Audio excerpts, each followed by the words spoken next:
Imagine a single meme shaking the confidence of Wall Street and sending ripples through the world's biggest economies. Picture seasoned investors making millions by betting not on economic fundamentals, but on a viral internet joke. Welcome to the era of the taco trade, where international policy uncertainty, presidential tweets, and social media banter have become as influential as economic statistics, and where your lunch order isn't the only taco that could change your financial future. But what exactly is the taco trade? How did it become a weapon for traders and a thorn in the side of governments worldwide? And, most importantly, is this just another internet fad, or does it reveal something deeply troubling about the state of global economics today? In the next few minutes, we'll break down the viral rise of the taco trade, the economic chaos it both reflects and intensifies, and the high-stakes conflict now looming over U.S. trade policy. Get ready. The story behind this meme could affect your wallet, your job prospects, and the balance of power between governments and markets around the globe. Let's rewind to the spring of 2025. At first, it seemed like just another of President Trump's headline-grabbing trade announcements, sweeping tariffs on Chinese and European imports, justified as a bold move to level the playing field for American workers. The stock market plunged, businesses scrambled, and pundits debated whether this was the start of a new era in economic nationalism.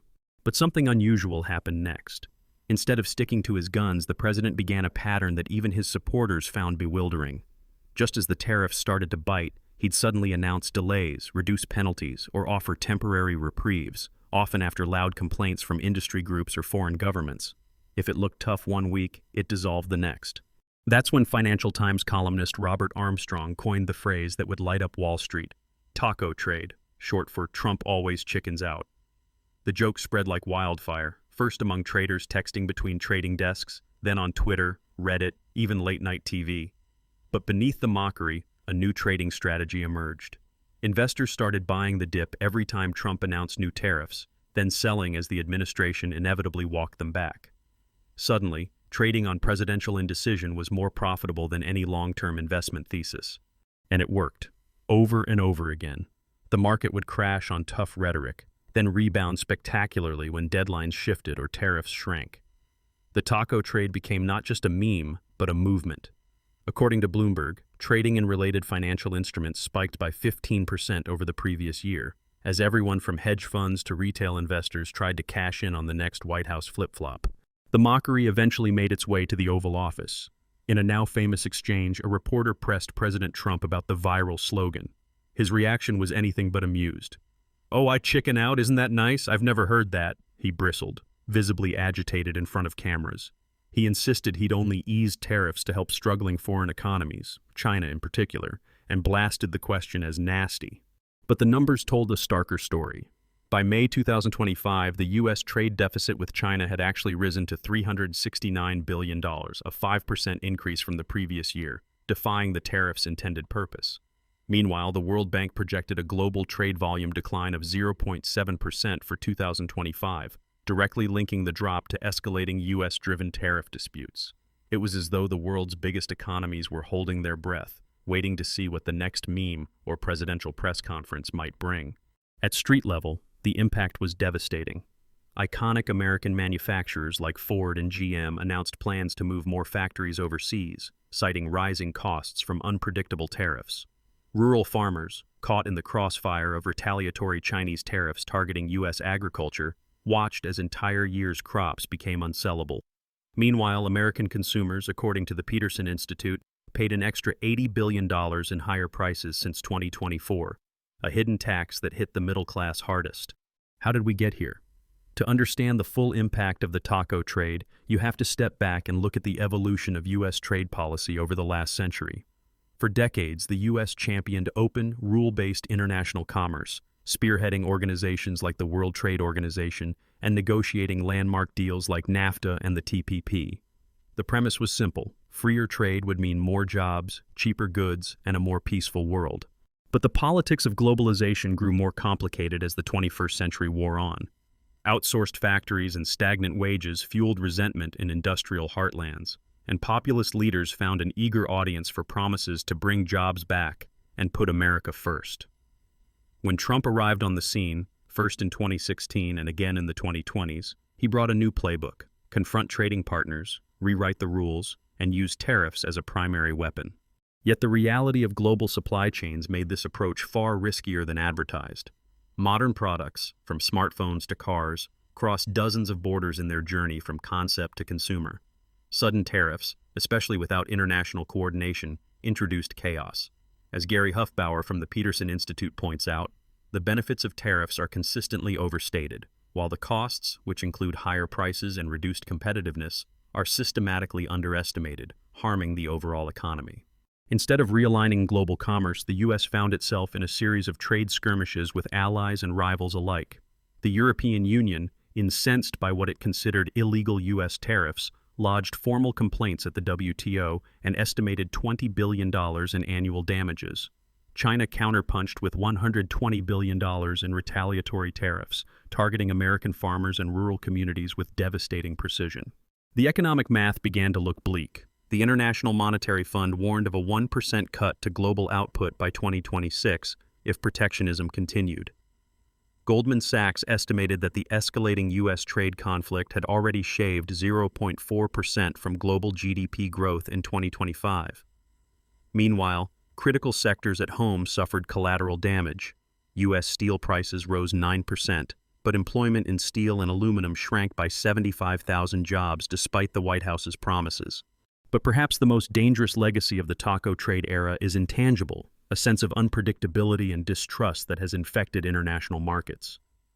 Joseph Brusuelas of RSM put it bluntly: trade uncertainty depresses business investment, as companies are hesitant to commit capital when the rules of the game can change on a whim. This hinders economic growth for everyone. What's especially alarming is how short-term politics have hijacked long-term economic planning. Instead of crafting multilateral agreements to address the challenges of 21st century trade, like automation, intellectual property, and climate change, the U.S. found itself lurching from crisis to crisis, driven by the needs of the next press conference or tweet. Tariffs are taxes, plain and simple, and they are overwhelmingly borne by U.S. consumers, says Chad Bown of the Peterson Institute, increasing costs for households across the board. And the voters have noticed. Public approval for Trump's handling of trade plummeted from 45% to just 30% between January and May 2025. The backlash has only fueled more unpredictability, as politicians seek ever bolder gestures to win headlines and shore up their base, instead of collaborating on sustainable reforms. Of course, there are alternative visions, scenarios that might pull global economics out of the taco trade trap. Some experts argue for a return to multilateralism, with the U.S. rejoining international negotiations and rebuilding trust with partners. Others believe technology, like AI-driven supply chains or 3D printed manufacturing, could upend traditional trade altogether, creating new winners and losers in an increasingly digital world. But for now, the uncertainty prevails. The U.S. courts have stepped in, with a panel of judges ruling that Trump's use of emergency powers to impose blanket tariffs may have overstepped legal boundaries. The administration is fighting back with appeals, and the legal battle is set to stretch deep into the summer, leaving businesses, investors, and millions of workers in limbo. As the dust settles, one question looms larger than ever. Is the taco trade simply a symptom of the times, or has it fundamentally broken the global trading system? Can world leaders find a way to restore stability and confidence? Or are we destined for a future where viral memes and market speculation set the rules of international commerce? In the next chapter, we'll explore the possible futures ahead. Will the U.S. double down on protectionism, return to rule-based multilateral trade, or will new technologies rewrite the rules altogether? And, most critically, what will it mean for ordinary people, from factory workers in Ohio to entrepreneurs in Shanghai, as the global economic order hangs in the balance? So, as we left off, the world stands at a crossroads. The taco trade, once a snarky meme, now a phenomenon shaking the global economy, has upended more than just stock prices. It's eroded trust, triggered chaos, and left businesses and households everywhere asking, is this the new normal? Let's peer into the crystal ball and map out what could happen next. First, the most immediate risk is that the United States continues down this erratic, protectionist path. Trade wars spiral. Legal battles drag on. The World Trade Organization, already reeling, may lose even more authority as countries slap retaliatory tariffs left and right. What does that mean for you and me? Higher prices, on nearly everything from cars to laptops to groceries. Already, U.S. consumers have shelled out an additional $80 billion in just 1 year due to tariffs, according to the Peterson Institute for International Economics. And when countries like China hit back, farmers and manufacturers from Iowa to Michigan feel the pain. The latest numbers: American agricultural exports to China have plunged 25%, devastating rural economies. But there's a second possibility. Pressure keeps building, inside Congress, among Wall Street giants, from furious trading partners, until U.S. leaders have to change course. Here, the pendulum swings back toward multilateralism.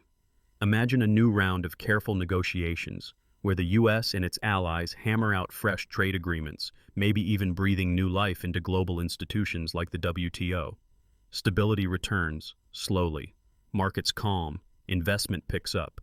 Ford and GM rethink their plans to move jobs abroad. International cooperation becomes, once again, less of a punchline and more of a priority. And then there's a third path, driven not by politicians but by technology. Automation, 3D printing, AI logistics. These trends could fundamentally disrupt how and where goods are made. If factories can be run by robots or parts can be printed on demand, the old calculus of global supply chains is thrown out the window.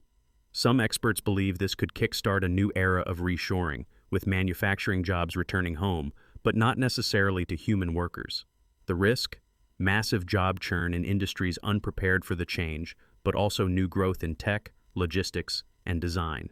A fourth scenario, the so-called managed trade regime, is gaining steam in some circles. Here, the U.S. would strike deal after deal, one-on-one trade arrangements, setting quotas or targets for imports and exports. It creates a sense of order, at least on the surface. But economists warn this could introduce inefficiencies and distortions. Imagine a world where what your local store stocks depends less on consumer demand and more on what's negotiated behind closed doors. The last time we saw heavy managed trade, it led to shortages, price spikes, and black markets, problems we thought we'd left in the 20th century. What does all this mean for the global economy? The IMF warns that continued trade wars could cut global output by a full 1% by 2026. That doesn't sound like much until you realize that's hundreds of billions vanished from paychecks, school budgets, and healthcare. According to Chad Bown of the Peterson Institute, tariffs are taxes, plain and simple, and they are overwhelmingly paid by ordinary people. Meanwhile, speculative trading, the very essence of the taco trade, keeps rattling markets. According to Bloomberg, trading volumes tied to tariff news have surged 15%. Some hedge funds make a killing. But for every quick winner, thousands more ordinary investors swallow losses as volatility whipsaws their retirement accounts.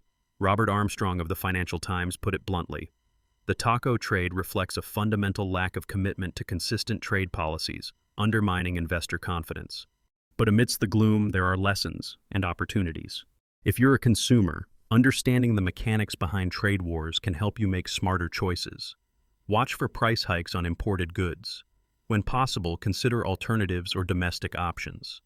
If your job relies on trade, whether you're working in agriculture, manufacturing, or logistics, it's more important than ever to stay informed and agile. Many businesses are hedging their bets, diversifying suppliers, and investing in automation or upskilling workers to adapt to the new uncertainty. For investors, the taco trade is a case study in the dangers of chasing headlines. While some traders profit from volatility, most portfolios benefit from stability and long-term planning. As Joseph Brusuelas of RSM says, trade uncertainty depresses business investment, as companies are hesitant to commit capital when the rules of the game can change on a whim. For policymakers and voters, the lesson is stark. Trade policy is not just a tool for scoring political points in the short term. When announcements flip-flop, entire industries suffer. Ford and GM's recent shifts overseas, despite tariff protections, underscore the law of unintended consequences. The benefits of tariffs are consistently overstated, while the costs, which include higher prices and reduced competitiveness, are systematically underestimated, warns Gary Huffbauer of the Peterson Institute. The big takeaway? Stability and predictability pay enormous dividends, not just for big corporations or Wall Street elites, but for households, small business owners, and ordinary workers the world over. Unilateral, unpredictable trade moves may look bold in the headlines, but they come with profound risks, ones that take years, even decades, to unwind. So, Has the taco trade meme permanently destabilized the global economy? The honest answer, not yet, but the warning signs are everywhere. If the US doubles down on this approach, we risk a future of rolling trade wars, cratered trust, and missed opportunities. But if lessons are learned and a return to principled multilateral negotiation wins the day, recovery is possible. As IMF chief Kristalina Georgieva reminds us, trade wars have no winners. They pose a significant threat to global economic stability, and their impact is felt most acutely by the most vulnerable economies. It's not all doom and gloom. Economic history shows that even after major shocks, think Smoot-Hawley in the 1930s or the oil crises of the 1970s, global systems can recover and adapt. The question is whether leaders have the courage to step off the roller coaster and rebuild trust in global trade rules. And here's the secret fact most people miss. While politicians and meme makers battle on TV, it's often the quiet work of diplomats behind the scenes that prevents total collapse. In confidential WTO transcripts obtained by Reuters, several nations are already drafting a framework for a post-tariff world, one that combines fair competition with safeguards for local jobs and the environment. If this project succeeds, it could end the taco trade era not with a bang, but with a handshake. So what can you do? Stay informed. Vote with your wallet and at the ballot box. Demand transparency and responsibility from leaders, not just in trade, but every area where policy touches your daily life. And next time you see a viral meme about trade policy, look past the punchline to the real impacts it has on your wallet, career, and community. The taco trade story isn't over, but the ending, chaos or comeback, depends on all of us. If you found this breakdown valuable, hit that like button, share your thoughts in the comments, and subscribe for more deep dives into the forces shaping our